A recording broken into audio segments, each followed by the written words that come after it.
Hello again, and welcome back to my channel where I like to celebrate something we all refer to as the 80s, the golden age of craziness. It's just me, without my bike! Excess, things that you didn't think could happen that did on a daily basis. On the same children dance. This is crazy. I got to grow up. I was a young child, a teenager in those years. I got to see some great things during this time. And you remember that sense of wonder, that sense of awe as you're growing up and you start to learn of new things that you can do and what's going on in the world. Well, I'd like to start today just chatting a little bit about why I love the 80s again so much. When we're children, we all think that we're doing something special, something that nobody else has done before. We're reinventing childhood. No one else could possibly be doing what we do right here, right now. And I felt like that on a regular basis back in the 1980s, and now it really is true. The things that I did back then, you probably wouldn't get away with today. And you'd think, nah, that's not happening. Lawrence, you're speaking out of your mind. That's absolutely insane. How can that be possible? Well, folks, it is. I'm going to run down a list of the top 20 things that we were able to get away with, or we did on a regular basis, that your child or you will never be able to do yourself. All right, picture this. It's a nice morning. You're waking up and you think, hey, I'd like to watch something on TV. But wait, how am I going to do that? Well, you're actually going to get your butt off your couch and you're going to walk over to the TV set and you're going to either push a button or twist that little knob that controls the power and the volume at the same time. And then please? Yes, I'm talking about no remote control. I had to get up like 5 times to change the channel. Remote controls were for rich people. I was poor. I had to exercise back and forth when I wanted to sit at the TV. I had to get up whenever I wanted to change a station. There was no surfing channels unless you stood there like a moron and just flipped the channel over and over again. Of course, that would irritate everybody else that's trying to watch TV. Yes. We didn't have remote controls, and if you were lucky to have a remote control, you probably had one that was connected to the TV. Who changed my channel? It probably wasn't one that had the infrared sensor. So, yeah, I give you number 20. Not having a remote control, and as silly it is now, it was a pain in the ass back then, TV. Nowadays, we have 20,000 channels. Everything you could imagine. Back in the 80s, I had 3 channels. More if you were lucky enough to have a second dial. I've got 13 channels of shit on the TV to choose from. But if you had a TV with 1 dial, most likely you had 3 channels, 4 if you were lucky. None of this other bull crap that you see these days. It was kind of sad. So if there was nothing good on and you wanted to watch TV, you were stuck with what was on at that time. But if you happened to be with a TV that you could switch to a station that was a little scrambled, well, that's a different story. On a scrambled channel we didn't pay. A lot of us would try to watch TV on a scrambled channel in hopes of getting a glimpse of the promised land. What I see? Now, I'm not going to go too far into detail, but for those of us that grew up in the 80s, you know exactly what I'm talking about. And let's just say it wasn't just to see your favorite actor. Now, I have kids. And how many kids do we have? And if I want to do something without them, I have to hire a babysitter. Well, that wasn't necessary back in the 80s. If you had a TV and it had enough channels to keep your child busy, well, that would be your babysitter. Just plop him down in front of the TV. I can tell you lots of times where I was sitting down, watching TV, my parents off doing whatever. I'd be there for a couple hours, if not more. There was no such thing as screen time. There was no little monitor that was going to shut off the TV as soon as I've reached that limit. No, somebody actually had to come in and say, son, turn off the TV. Murray, turn that TV off. But until then, that TV was my babysitter. Moving on to the phone. Yeah, we have cell phones. We have anything you could imagine on your phone at this point. Well, back then, we had something called rotary dial. It's a rotary phone. You spin it. I'm sure my kids wouldn't be able to show me how to dial a phone number on this phone at this point, but yeah, it was pretty sad. And if you wanted to make a quick call to 911, yes, and yes, you'd have to dial and wait for that little slide to go back in order to dial the next number. There was no little beep. It's actually a bup, and you'd have to wait until that actually completed before you could dial another number. If you tried to dial a number before it was completed, you dial a different number. It was pathetic. And touch tone, that was for rich people. I had rotary. Now, speaking of phones that didn't have a screen back then, and even being that you would have a rotary phone, so there wasn't really any digital. Now, this is early 80s.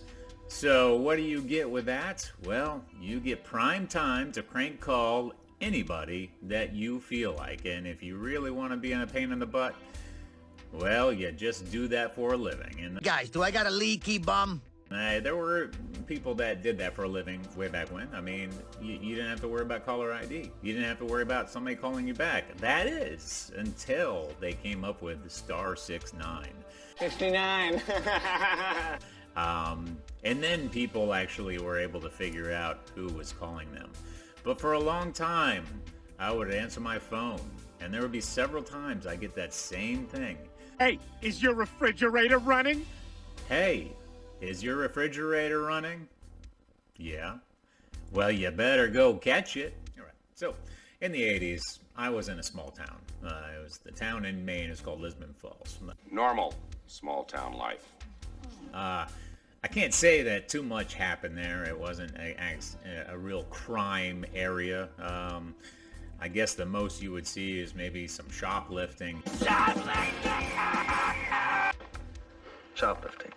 Here and there, but we didn't have robberies. Really very boring and slow town. So this made this a little bit easier. I was a latchkey kid, and I think I was a latchkey kid when I was 7.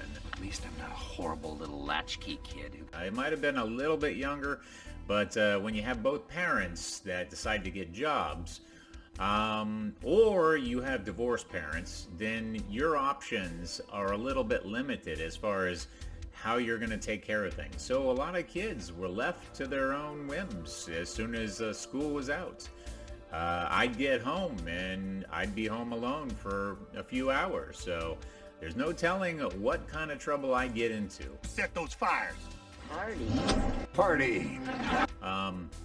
That wouldn't happen nowadays. There is no way I would leave these 3 little girls of mine that I have in this house by themselves. I mean, in this house by themselves now. If I'm not around, there's no telling what's going to happen.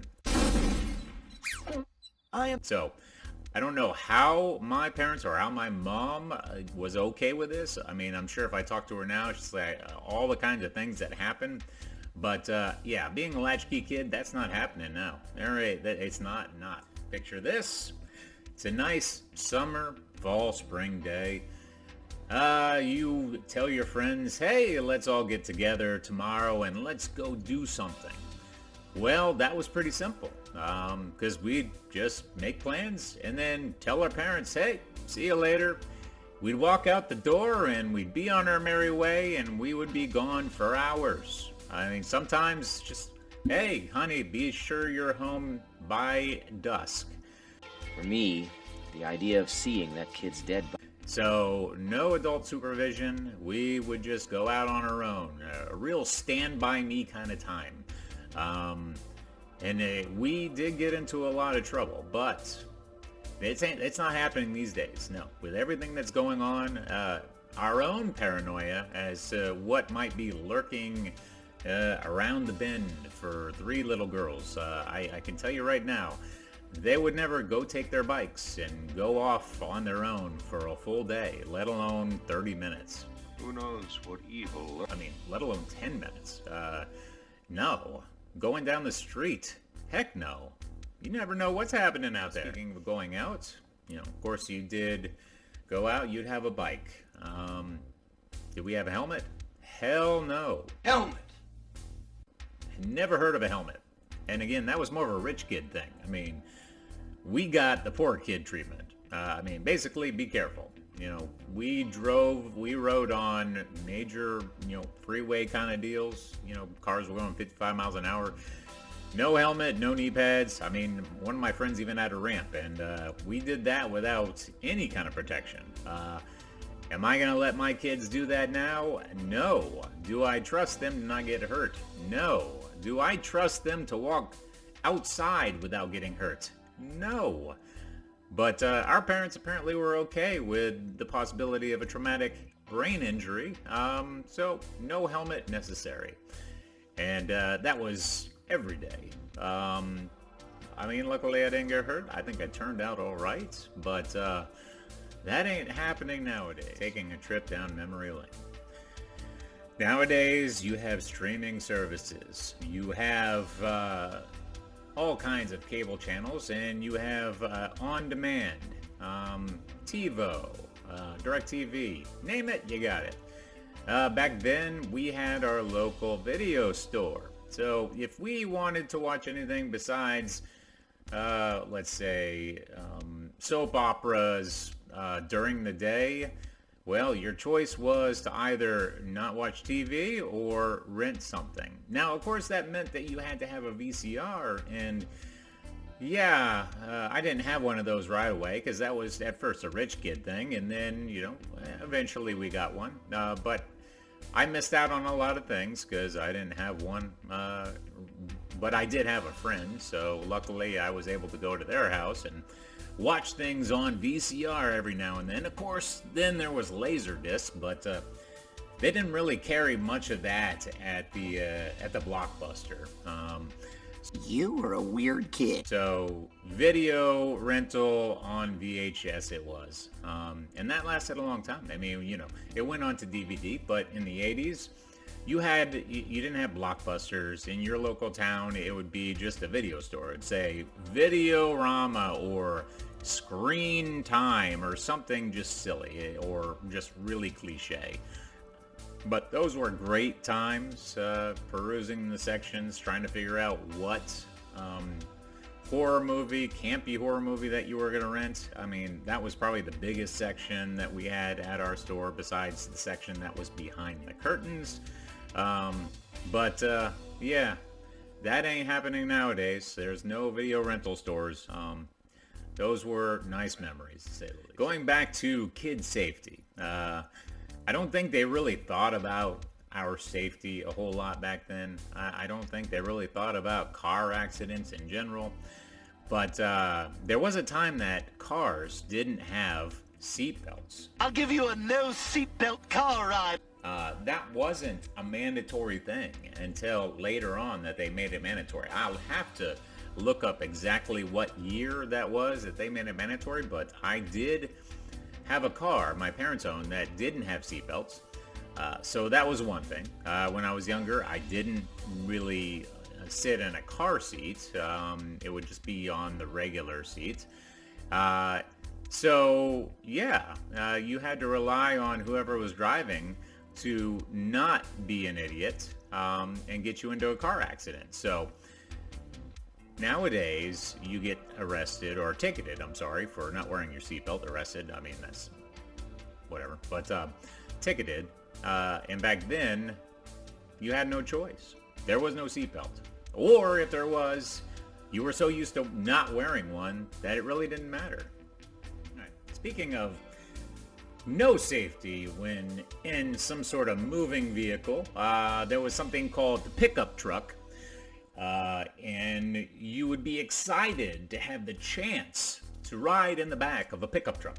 Of course, pickup trucks don't have seatbelts. They only have those wheel wells, and you were lucky if you were the kid that got to sit on top of one of the wheel wells, and then hit a bump, and then kind of jump up and then land back down.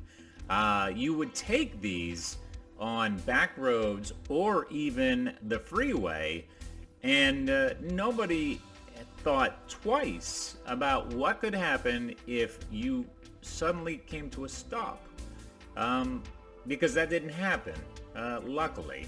I don't really know of any incidents where something like that did happen. I'm sure there was. I mean, I look in history, but there were plenty of times I was in the back of a pickup truck, and I don't know who was driving. Which children enjoy pleasant rides in truck. I mean, it could have been a friend of the family, some friend of another friend. You had no idea. You didn't know if this person was ticketed last week for going 90 miles an hour. You just got in that truck and you trusted that person to know when to turn right and when to turn left. And that was it. So I'm lucky to be here today because I rode in the back of a pickup truck I don't know how many times, and I always had to sit on the wheel well because, I mean, it's more comfortable. All right, there was a time when people had no idea how dangerous or how sick smoking could make you. Smoke, smoke, smoke. Back in the 80s, that was absolutely the cool thing to do. The tobacco companies say there's no proof that secondhand smoke kills. I had a stepfather that smoked. I think my father smoked a little bit. My mom smoked. It was constantly around me. So I was living in a haze of oxygen and secondhand smoke for most of my childhood through the 80s. We would go to bars, and that would be the hangout. It's a family bar, right, kids? And I would be the child sitting at the table. Maybe I'd be lucky and they would have a video game or something that was available. But for the most part, I'd be sitting there letting my parents or my mom and my stepfather, whoever it might be, have a good time smoking while I'm just sitting there inhaling all the smoke. Who knows what kind of damage that did back then, but nobody cared. I mean, it's just cigarette smoke, right? It doesn't do anything. And all this time I've been smoking harmless tobacco. It's not gonna hurt a kid.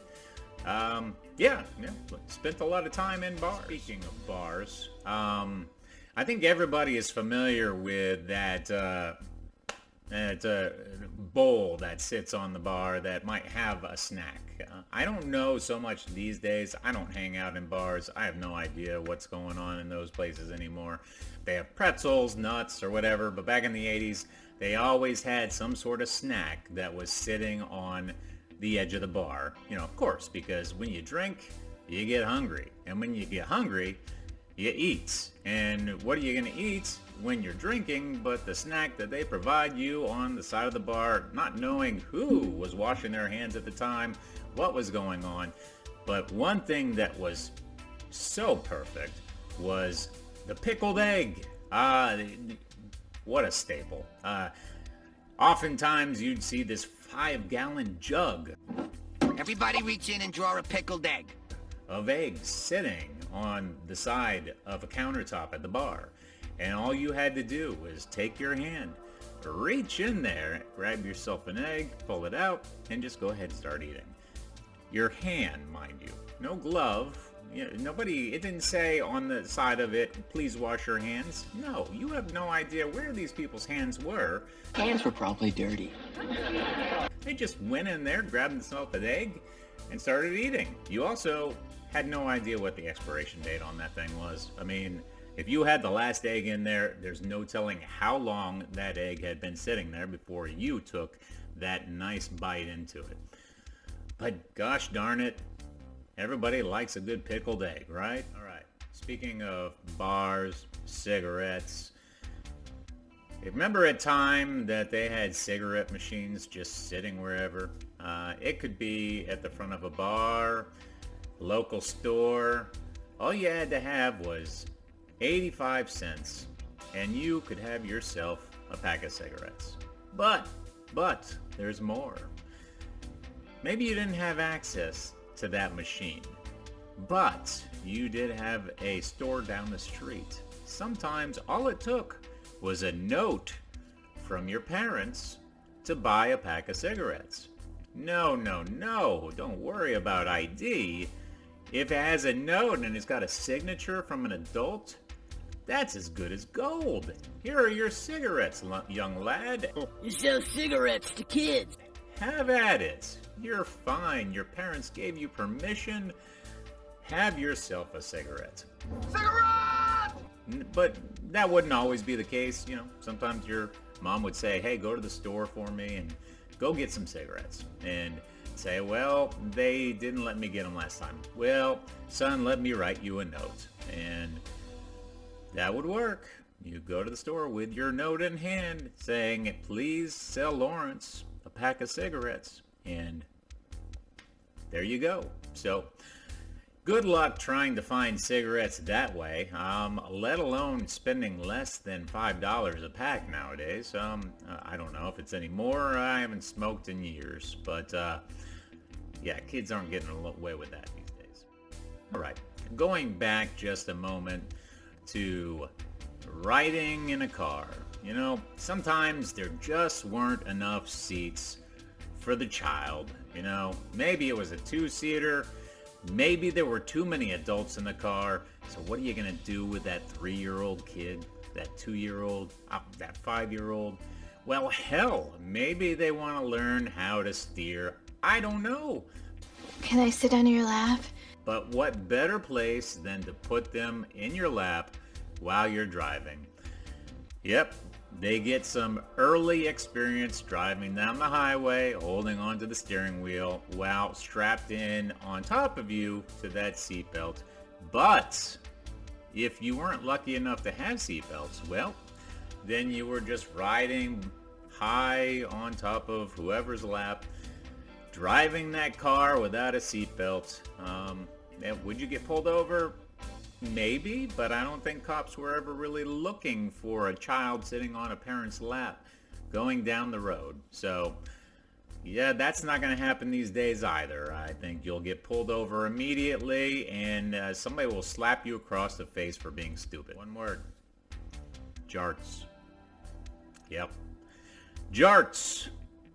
Ain't happening. You will not see those these days. Well, you might see a different form of them. Let's say jarts are lawn darts, and they're just as dangerous as you would imagine. I mean, maybe they're not as sharp, but they did have a nice metal tip. They each weighed probably about a pound, maybe a little bit less, but I mean, they have to be heavy because you're going to throw them up in the air and they have to land and stick into the ground because you'd have a hula hoop that you were aiming for. But forget the hula hoop. I mean, you're kids. You got a dart. You can throw it. The pointy end goes straight. Moving targets. One dart. 3 darts. I mean, that's what it was. We had jarts, and we were throwing them at each other. Henceforth, kids don't have the luxury of playing with jarts these days because they were banned from the markets. Why? Because stupidity. I mean, I was one of those kids. I was throwing these jarts at my friends. They were throwing them back. I mean, what else are you going to do? We didn't have anything good to watch on TV. Nowadays, I do think that they still have these. I haven't seen one recently. I mean, I'm sure there are kids that would do this day, but I'm going to go ahead and say it now. Playing in a laundry chute, I don't know if that is a today thing or not. I'm just going to reach out on a limb and say maybe not. Maybe they're not as accessible as they once were. Maybe they make them a little smaller. Don't know. But I can tell you this, I spent many a time hanging from the side of a laundry chute on the second or third floor, hoping that everything's gonna hold just fine and I'm not gonna slide and just land on the concrete floor of the basement, because naturally laundry chutes go into the basement, and basements generally weren't finished. So what better place to hide and go seek than the laundry chute? I mean, come on. It's there. It's just perfect fit. You just have to make sure you don't kill yourself. All right, so I already talked a little bit about not wanting my kids, my girls, to walk outside 5 seconds by themselves. Well, back in that small town that I grew up in, I don't know, maybe we had a run on buses, maybe we had one bus, I'm not sure, maybe the bus didn't want to stop in my neighborhood, I don't know. But for whatever reason, I walked a mile to school. I mean, why not? I mean, kids need exercise, right? 1 mile to school. I mean, I'm not saying I walked uphill. Well, I walked uphill one way. It was downhill the other way, but I walked uphill, and if it snowed, yes, I was walking uphill in snow to school. But maybe not a mile. I mean, it was pretty far because, you know, for a kid, anything that you're walking, 100 feet is a mile. But I'd have to walk through pretty serious traffic sometimes just to get to school, because there was a busy road that we had to go uphill, and there were cars that were going 45, 50 miles an hour, and we're just walking to school. This was middle school and then high school afterward. They were kind of right next to each other. So I don't know. I guess we didn't have enough buses, or I just didn't live in the right place. Maybe it was a rich kid thing. I don't know, but I got to walk. Now, walking is bad for one thing. You think about who might come pick you up, but if you're a pain in the ass, if you like to be a pain in the ass, and then you have a bully on top of that,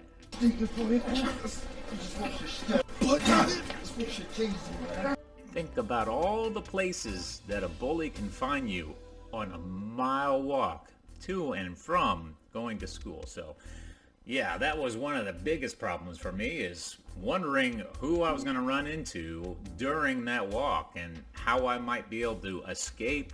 Now, with a mile walk, there are lots of shortcuts, lots of different ways you can take. So I was taking different ways on a regular basis because I needed to make sure that I fooled those little bastards, so they didn't know which way I was taking.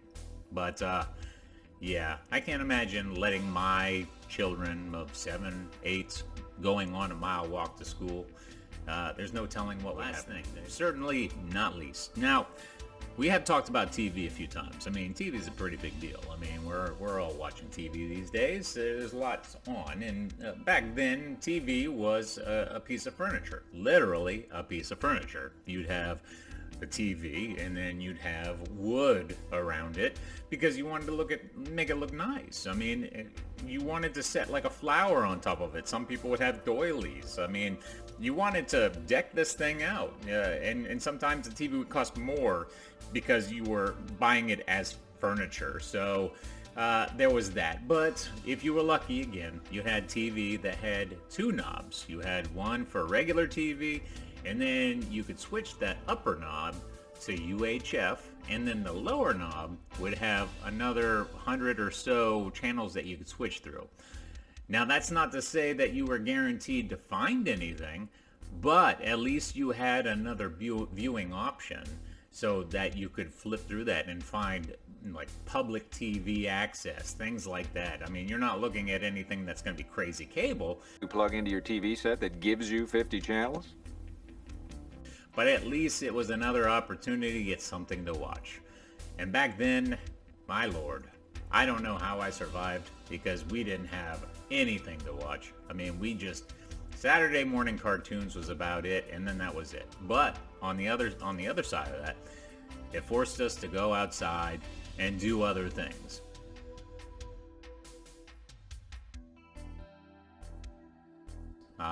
Because now there's way too many things at children's fingertips that they can do before they even step foot outside. So I'm glad that I had that. I mean, I'm probably in better shape because of it. But had I had access like I do now, I'm sure I probably would have spent a lot more time in front of the TV, that's for sure.